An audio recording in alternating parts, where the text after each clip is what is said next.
গরমকাল পড়ে গিয়েছে আর গরমকাল মানেই ঘাম হবেই। ঘাম হওয়া মানেই ঘামের গন্ধ হবে এবং পোশাক আশাকে ঘামের দাগ হবে।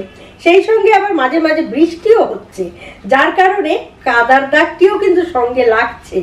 তো এই ঘামের দাগ আর কাদার দাগ এই দুটো একদম জেরবার করে দিচ্ছে মানুষের জীবন। কিভাবে এই দাগ সহজে তোলা যায় অবশ্যই বলবো, দুটো বিষয় নিয়েই বলবো।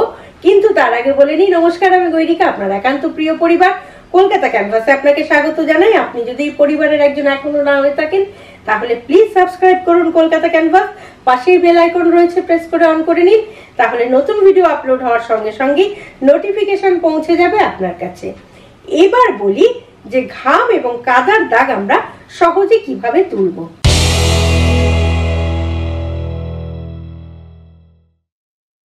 প্রথমে ঘামের দাগটাই বলে নি, কারণ গরমটাই বেশি, বৃষ্টিটা মাঝে সাঝে হচ্ছে, তাই ওটা পরে বলছি।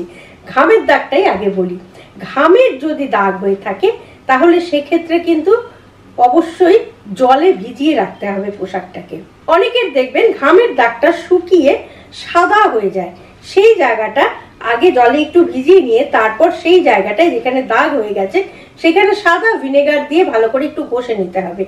কিছুক্ষণ পর সেটাকে ঠান্ডা জলে আবার ডিটারজেন্ট পাউডার মিশিয়ে ঘষতে হবে, একটু ব্রাশ করে নিতে হবে। ওই জায়গাটাতে একটু ডিটারজেন্ট পাউডার ছড়িয়ে দেবেন, ছড়িয়ে দিয়ে ব্রাশ করবেন, তারপর সেটা জলে ধুয়ে নেবেন বা কেচে নেবেন, যেটাই হয়। তাহলে কি দাঁড়ালো, প্রথমে ওই সাদা দাগের জায়গাটায় সাদা ভিনেগার দিয়ে ঘষতে হবে। কিছুক্ষণ পর সেই জায়গাটাতেই আবার একটু ডিটারজেন্ট, হালকা যে ডিটারজেন্টগুলো হয় সেই ডিটারজেন্টগুলো দিয়ে একটু ব্রাশ করে নিতে হবে।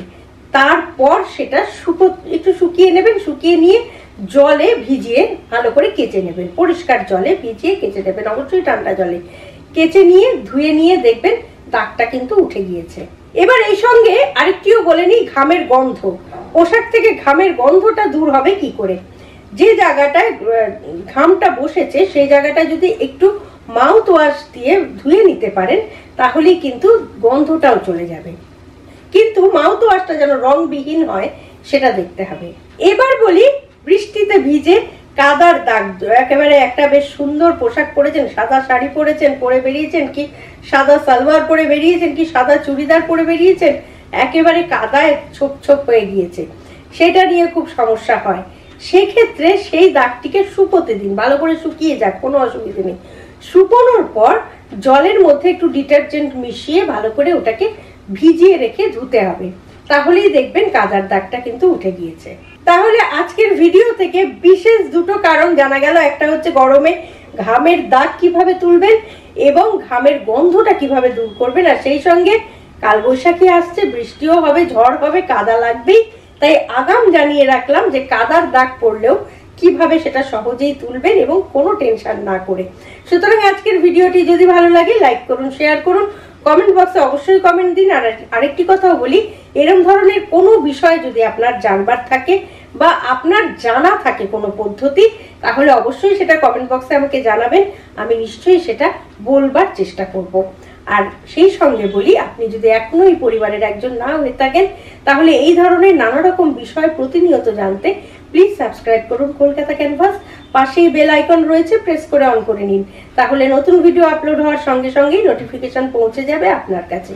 ভালো থাকুন, সুস্থ থাকুন এবং এই গরমে ঘামের গন্ধ এবং ঘামের দাগ আর সেই সঙ্গে কাদার দাগ, এই দুটো দাগের হাত থেকে নিজেকে রক্ষা করতে অবশ্যই এই পদ্ধতিগুলো মনে রাখুন আর সঙ্গে রাখুন। দেখতে থাকুন আপনার একান্ত নিজস্ব পরিবার কলকাতা ক্যানভাস। নমস্কার।